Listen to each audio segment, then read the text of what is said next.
Hey y'all, it's Brittany Akudo and I'm back again with my purple robe.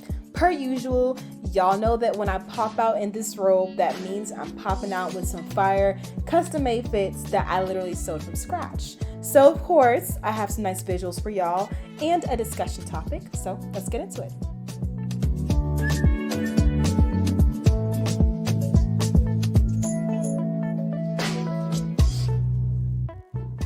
So I recently went to a Polo Match and y'all, I struggled trying to figure out what exactly to wear to this type of event because I needed something that fit the vibes and also fit my style.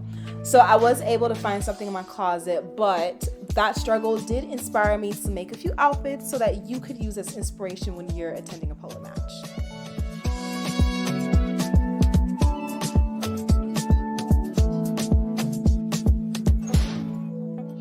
So this was actually my first time attending a Polo Match and I was really excited, but I needed to figure out what to wear.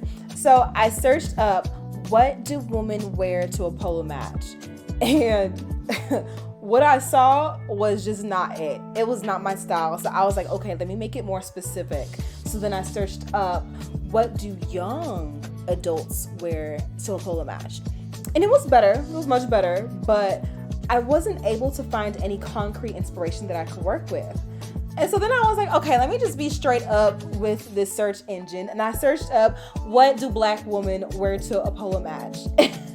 And y'all, the search results that I saw were pitiful, okay? First of all, there were barely any results that came up because for whatever reason, not many of my people attend this type of event. I maybe saw one or two outfits that were nice, but the majority of the little that I did see was just not giving, like, at all. And so I'm like, this got to change. But yeah, honestly, I want us to get in spaces that we're not usually in and just normalize that. Like, straight up, I came to that game for vibes, okay? I don't know how to play. I don't care how to play. I'm just there for the vibes, for the food, for the conversation, for the good time, for just to be there, you know? And I want us to just get in places that we're not and just be there. We shouldn't only be going to American football games or NBA games. You know, sometimes polo match, sometimes tennis match, sometimes hockey, you know, golf, sometimes even cricket, okay? Like, if you're traveling to a foreign country, listen, hear me and hear me well. It's not every day go to the beach, take pics, and then get on a boat. Like, that's cute, and trust me, I like to do that too. But what about going to a soccer game with professional soccer players? Or I think some places are big on weightlifting competitions. Like, regardless, I just want us, especially as black men and women, to continue to expand our horizons and explore different activities that might be out of the norm for us to do. But honestly, I'll give us credit. I would say we're definitely on that path. And I love that for us. Like, I've noticed that more and more of us ladies are practicing self-care, which is something that I honestly didn't always see, especially growing up. Like, this wasn't always a thing, you know? But now I see we're putting effort to take care of our mental health. We're putting effort to take care of our emotional health, our skin, our bodies, just everything, you know? Like, we're finally putting ourselves first and doing what makes us happy.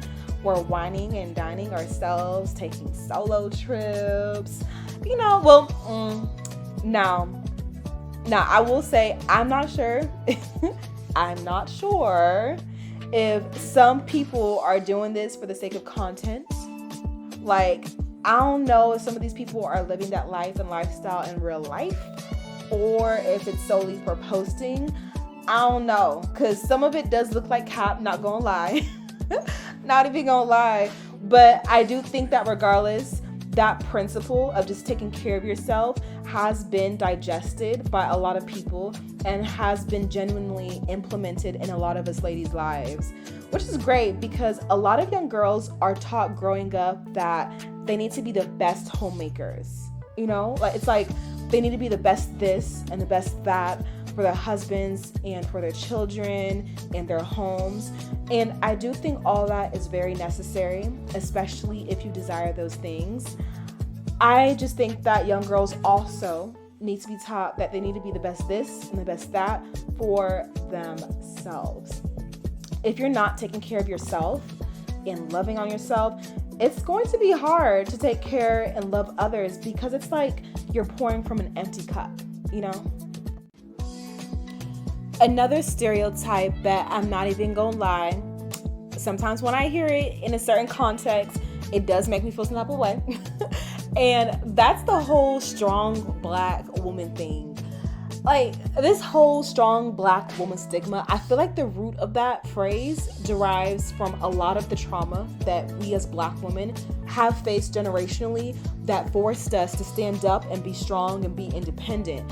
And even though it's an amazing thing that we're able to persevere and be strong despite everything, I feel like now, because of that strong Black woman label, I feel like any little pushback or even opinion we may give, some people want to label it as, oh, you're being aggressive, or, oh, why are you angry? It's not that serious. You know, it's almost like, oh, don't upset the Black girl, you know?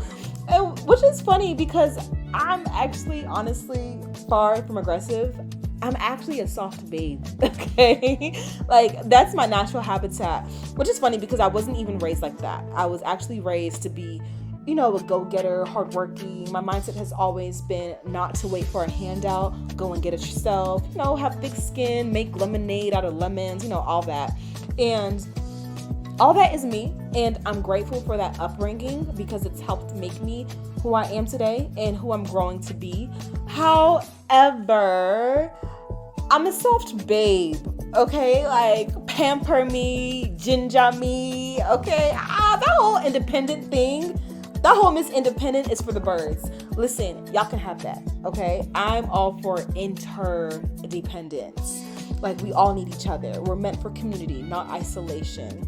Which, I'm not gonna lie, it can be hard. You know, I used to struggle with being too independent and not asking for or accepting help. And I've had to break out of that mindset. But yeah, I tell my friends all the time, I am ready for my housewife era, okay? And they think I'm playing, but I'm so serious. I am so serious. And don't get me wrong, I wouldn't throw away all my hard-earned education and degrees and just sit at home for life. No, I like to work at my leisure, okay? You know, like flexibility, okay? Convenience, okay?